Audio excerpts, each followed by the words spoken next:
이번에는 상일동 인근에 임장을 다녀왔습니다.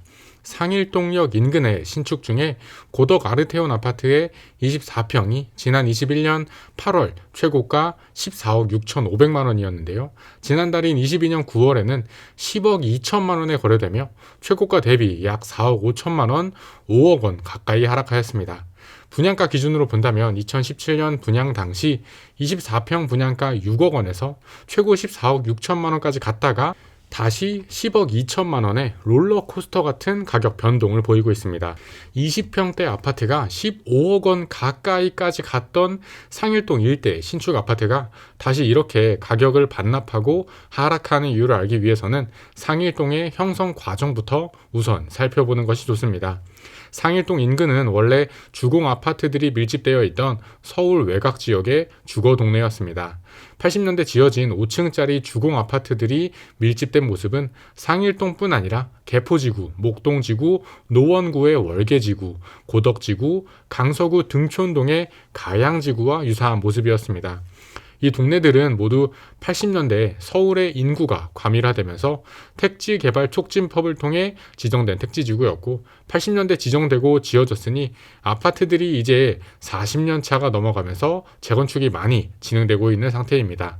상일동은 당시 80년대에 지어졌던 주공 아파트들이 이제 모두 재건축이 완료되었는데요. 고덕 주공 1단지는 고덕 아이파크, 고덕 중옥 2단지는 고덕 그라시움, 3단지는 고덕 아르테온, 4단지는 고덕 숲 아이파크, 고덕 주공 5단지는 고덕 센트럴 아이파크, 주공 6단지는 고덕 자이, 주공 7단지는 고덕 롯데캐슬 베네루체로 1단지부터 7단지까지 전부 재건축이 완료되어 서울에 이런 신도시가 있었나 싶은 미니 신도시로 거듭나게 되었습니다.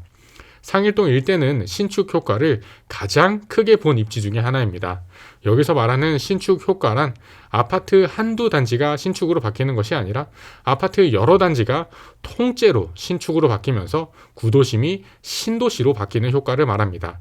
신축 아파트 공급이 앞으로 이곳저곳 많이 예정되어 있지만 서울 및 수도권의 절대적인 비율로 볼 때 아직까지는 신축이 매우 귀한 상황입니다. 일기 신도시를 비롯하여 서울 및 수도권의 대부분의 아파트는 80년대 후반에서 90년대 초중반에 지어진 아파트들이 대부분입니다. 길 가다 보이는 무슨 마을 몇 단지와 같은 아파트들은 88년, 89년부터 시작해서 93년, 94년까지 공급된 아파트인 경우가 많습니다. 이는 서울로 몰리는 사람들의 주거 환경을 개선하기 위해서 한 번에 수많은 공급을 몰아넣으면서 적극적으로 집을 짓던 시절에 올라간 아파트이며 이런 아파트가 서울 수도권의 대부분을 차지하다 보니 상대적으로 2000년대 이후 그 중에서도 지어진 지 10년 이내에 신축 아파트가 매우 귀한 상태입니다. 특히 신축 아파트들이 어느 동네에 가득 들어차면 하나의 신도시, 하나의 뉴타운을 형성하게 되면서 입지 펀더멘털 자체를 한 단계 올려주는 역할을 하고 가격 상승의 요인이 됩니다. 지난 상승장 때는 부동산 상승의 모든 논리가 결국 공급 부족으로 귀결되는 경향을 보였는데요. 앞으로 서울 수도권의 아파트 공급이 부족하다고 하니까 안 그래도 신축이 귀한데 사람들의 심리가 신축 아파트 선으로 더욱더 쏠리면서 지어진 지 10년 이내에 새 아파트 인기가 급격히 올라가게 되었고 그것이 상일동역 일대 새 아파트의 가격을 자고 나면 억시 끌어올리는 요인이 되었습니다. 특히 상일동 인근에는 하남 미사 신도시까지 들어오면서 서울의 강동구와 경기도의 하남시 그 일대가 모두 조명을 받게 되었습니다. 그러나 이렇게 조명을 받고 인기가 급상승하였던 상일동 인근의 아파트 시세가 다시 수직 낙하하고 있습니다. 하락의 이유는 두 가지가 있는데요. 첫 번째는 지난 12.16 대책으로 인한 가격 풍선 효과이고 두 번째는 임대차법으로 인한 전세가 상승과 지난 저금리 기간 동안 풀린 유동성입니다. 먼저 첫 번째 12.16 대책으로 인한 가격 풍선 효과에 대해서 알아보겠습니다. 12.16 대책을 한마디로 요약하면 9억 이상 주택에 대해서는 갭 투자를 금지하는 대책이었다고 할 수 있겠습니다. 그러다 보니 9억 이하의 매물로 갭 투자 수요가 많이 몰려들었는데요. 9억 이하 매물로 수요가 쏠리면서 매수 심리 역시 과도하게 자극되며 당시 상일동 일대의 아파트에 더욱더 풍선 효과가 집중되었습니다. 아파트는 오늘이 가장 싸다. 지금 안 사두면 나중에는 절대 못 산다. 나만 뒤처질 것 같은 불안감, FOMO, Fear of Missing Out과 같이 정상 시장이라면 아파트 매수에 이렇게 급해하지 않았을 수요까지 자극되며 풍선 효과가 더욱 극대화되었다고 할 수 있겠습니다. 뿐만 아니라 대출 금액이 아파트의 가격대별로 나누어지고 있는 정책도 있었는데요.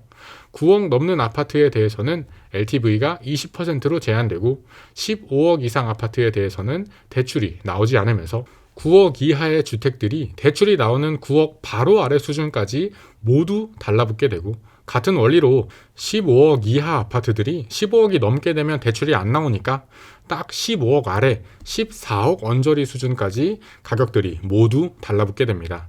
이런 식으로 실제 가격 대비 9억 혹은 15억까지 가격들이 풍선 효과로 올라가게 되면서 실거래 기록을 봐도 14억 9천만 원 이런 식으로 거래가 형성되게 되었습니다. 그리고 두 번째 하락 요인은 지금 임대차법으로 인한 전세가 상승의 효과가 반대로 나타나고 있다는 점과 저금리 시절 급격히 불어난 유동성이 이제 다시 고금리로 돌아서면서 유동성이 메마르고 있다는 점입니다.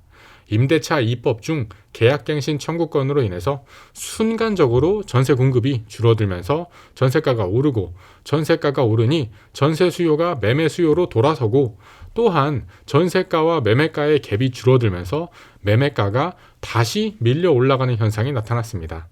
여기에 저금리로 인한 현금 유동성이 가격을 한 번 더 밀어 올리면서 급격한 풍선 효과가 나타났습니다.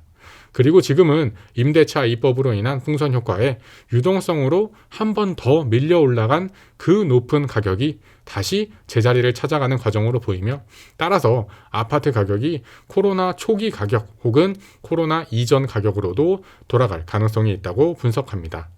물론 최근 물가 상승으로 인해서 공사비가 오르고 고금리로 인해서 건설 기업이 대출을 일으키기 어려우며 여러 정부의 규제 정책들이 큰 틀에서는 유지되고 있는 점은 장기적인 아파트 공급에는 마이너스 요소입니다. 당분간은 지금까지 진행되어 왔던 재개발, 재건축 물량이 시장에 나오면서 가격 안정, 가격 하락을 지속시킬 것으로 보입니다. 그러나 장기 시기열로 보았을 때는 현재 서울 수도권의 재개발 및 재건축 초기 단계 진행이 지연되는 점은 향후 10년 뒤의 공급에는 마이너스 요소이며, 신축이 다시 한번 귀해지는 시점에 현재 상일동의 신축 신도시라는 입지 펀더멘털은 변하지 않는 것이므로 10년 정도의 뒤에는 다시 고덕 상일 입지가 주목받을 가능성도 있다고 보입니다. 물론 이때는 3기 신도시의 진행 현황도 같이 보아야 하겠지만 3기 신도시는 임대 비율이 매우 높으며 상대적으로 상일 및 고덕보다는 입지 가치가 낮으므로 상일동 일대가 하남 교산, 남양주 왕숙의 3기 신도시 입지보다는 인기가 많을 것으로 생각합니다. 어떠셨나요, 여러분? 지금까지 상일동 일대의 가격 변화와 하락 이유에 대해서 알아보았습니다. 상일동 인근은 특히 신축 아파트 여러 단지가 동시에 신도시처럼 들어서면서 주목을 받았고, 12.19 대책으로 인한 풍선 효과와 저금리로 인한 유동성이 모두 한 번에 맞물리면서 특히 가격이 폭등한 지역 중 하나입니다. 그러나 하락장에서 실제 입지 펀더멘털 대비 과도하게 올랐던 부분이 모두 다시 빠지면서 5억 가까이 가격이 하락하고 있는데요. 단기적으로는 계속해서 부동산 시황이 어렵겠지만 장기 시기열로 보았을 때 상일동의 신축 신도시라는 펀더멘털은 변하는 것이 아니니 이곳 일대를 꾸준히 지켜보아야 하겠습니다. 긴 영상 시청해주셔서 감사합니다. 영상이 도움이 되셨다면 주변 지인분들께도 공유해 주시고요. 구독과 좋아요까지 부탁드립니다. 그럼 저는 다음에 또 새로운 부동산 이야기로 찾아뵙겠습니다. 감사합니다.